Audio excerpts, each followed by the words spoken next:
ஒரு முறை வந்துட்டு அந்த ஒரு நதியெல்லாம் தாண்டி போகும் பொழுது அந்த இடத்துல ஒரு கிரௌச்ச பட்சியை பார்க்குறார். அந்த இடத்துல ஒரு வேடன் அந்த பட்சியை அடிச்சிடறான். அப்புறம் அந்த பெண் பட்சி அதை பார்த்து வந்துட்டு வாடுது. அப்போ அந்த ஒரு நிகழ்ச்சியை பார்த்த உடனே இவர் ஒரு ரிஷி தானே, ஒரு ரிஷி வந்துட்டு இப்படியாப்பட்ட ஒரு காட்சியை பார்த்தோன்னு அவரை நினைக்கணும். இதெல்லாம் வந்துட்டு எப்பொழுதுமே லௌகிகத்த பொதுவாக நடக்கக்கூடிய விஷயம், நமக்கும் அதுக்கும் சம்பந்தம் இல்லை அப்படின்னு கடந்து போகணும். அப்படி போல அப்போ அவருக்கு வந்துட்டு கவி இருதயம் வருது.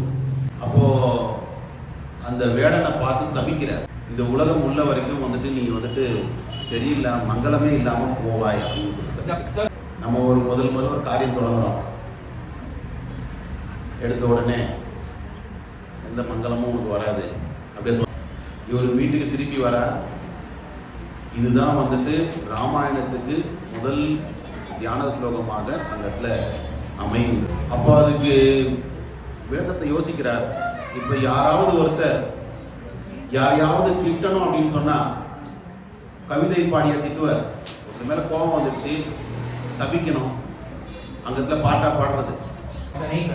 அப்போ இது போன்று திடீரென்று இப்படியாப்பட்ட ஒரு நிகழ்ச்சியில ஒரு இயற்கைக்கு மாறாக அந்த இடத்துல ஒரு கவிதை பிறக்குமானால் அது பகவானுடைய கருணையாகத்தான் இருக்கும். பிரம்மதேவர் அப்பவே சொல்லியிருக்கிறார், நீ எந்தெந்த விஷயங்களை வந்துட்டு உனக்கு தெரிகின்றதோ எல்லாமே அது நடந்ததாகவே நடந்து கொண்டிருக்கின்றதாகவே இருக்கும், நீ தைரியமாக ஸ்ரீமத் ராமாயணத்தை எழுதலாம் அப்படின்னு சொல்லியிருக்கார். எல்லாரும் யோசனை பண்றார், இதுக்கு என்ன அர்த்தம் அப்படின்னு யோசனை பண்ணும்போது மானிஷாத பிரதிஷ்டாந்த ஹமசாஸ்வரி சமாஹா எத்ரௌச்ச மிதுனா தேகம் அவதி காம மோகிதம். இந்த ஸ்லோகம் வந்துட்டு ரொம்ப பெரியது. இந்த ஒரு ஸ்லோகத்தை மட்டுமே வந்துட்டு ஒரு 3 மணி நேரம் 4 மணி நேரம் சேர்க்கக்கூடிய விஷயமா அமைகின்றது. அது அவ்வளோ விஷயங்கள் இருக்குது. அதனால் எளிமையாக சொல்லணும் அப்படின்னு சொன்னால் மானலக்ஷ்மி, நிஷாதா அப்படின்னு சொன்னால் அந்த லக்ஷ்மியை எப்பொழுதும் உடையவராக இருக்கக்கூடியவர்.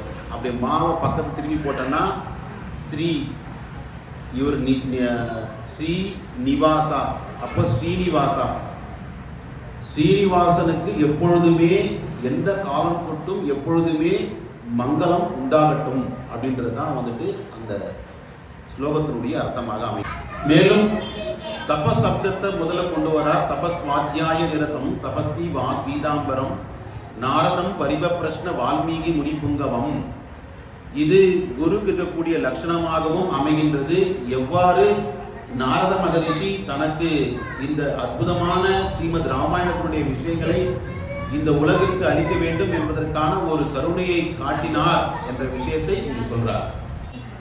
அப்போ இவ்வாறு வேதத்தினுடைய விஷயங்களேயே சொல்லக்கூடிய பரபிரம்மமாக பகவானுடைய அவதாரமாகவே ராமரும், வேதத்தினுடைய அவதாரமாகவே ஸ்ரீமத் ராமாயணமும் அமையும்.